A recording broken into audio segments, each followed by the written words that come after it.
So knowing this, I ask all the governments and others who oppose or question the president's plan to look at it from the other end of the logic. Do you believe that action can be taken against Saddam only after he builds nuclear bombs and uses them? And do the various critics, especially overseas, believe that a clear connection between Saddam and September 11th must be established before we have a right to prevent the next September 11th? Well, I think not. I'll try to give an analogy. All analogies are imperfect, but here is one. If you try to defeat the mafia, you don't just go after the foot soldiers who carried out the last attack, or even stop with the apprehension of the particular Don who sent them. You go after the entire network of organized crime, all the families, all the organizations, all of them. Well, likewise, if you intend to defeat terror, you don't just go after the terrorists who carried out the last attack, or even the particular regime that sent them. You go after the entire network of terror, all the regimes that support terror, all the organizations that they harbor, all of them. And doing this always entails the need to act before additional attacks are carried out. When the security of a nation is endangered, a responsible government has to take the actions that are necessary to protect its citizens and eliminate the threat that confronts them. And sometimes this requires preemption. I have to say that in the history of democracies, preemption has been, in my mind, the most difficult choice for leaders to make. Because at the time of the decision, you could never prove the critics wrong. You could never show them the great catastrophe that was avoided by preemptive action.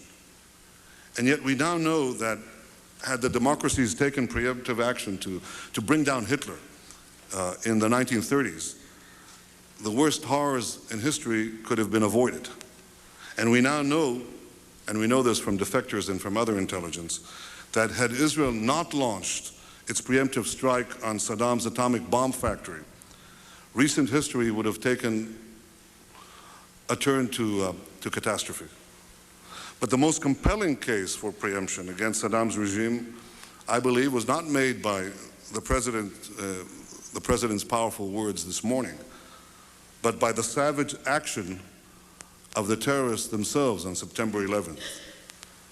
Their wake-up call from hell has opened our eyes to the horrors that await us all tomorrow if we fail to act today. Now, I was asked by one of you about the sentiment of Israelis in the face of the palpable risks involved. My friends, I want to say that I'm here today as a citizen of a country that is most endangered by a preemptive strike. For it is, I think, clear that in the last gasps of Saddam's dying regime, he will attempt to launch his remaining missiles, his remaining payloads, including biological and chemical payloads, at the Jewish state. And though I'm speaking here today as a private citizen, I believe and I know that I speak and reflect the sentiment of not just the majority, but the overwhelming majority of Israelis in supporting a preemptive strike against Saddam's regime. And this cuts across political lines in Israel. We support this preemptive American action, even though we stand on the front lines, while others criticize it as they sit comfortably on the sidelines. But we know that their sense of comfort is an illusion. For if action is not taken now, we will all be threatened by a much greater peril. We support this action because it is possible today to defend against chemical and biological attack. We have gas masks, they're available. We have vaccinations, they're available. There are other means of civil defense that can protect our citizens and reduce the risk to them. And indeed, a central component of any strike on Iraq must be to ensure that the Israeli government, if it so chooses, has the means to vaccinate every citizen of Israel before action is initiated. And I want to stress that ensuring this is not merely the responsibility of the government of Israel, but also the responsibility of the government of the United States. Let me repeat this. The government of Israel and the government of the United States must jointly ensure that the people of Israel have all the available means of civil defense before action begins. But equally, I can say that no gas mask and no vaccine can protect against nuclear weapons. Science hasn't yet invented such a device.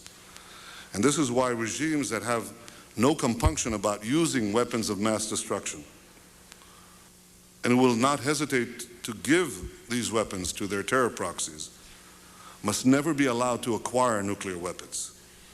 These regimes must be brought down before they possess the power to bring us all down. If a preemptive action will be supported by a broad coalition of free countries and the United Nations, all the better. But if such support is not forthcoming, then the United States must be prepared to act without it. International support for actions that are vital to a nation's security is always desirable, but it must never constitute a precondition. If you can get it, fine. If not, act without it. I don't want to sound like something familiar to you, but I would say if you can't get it, just do it.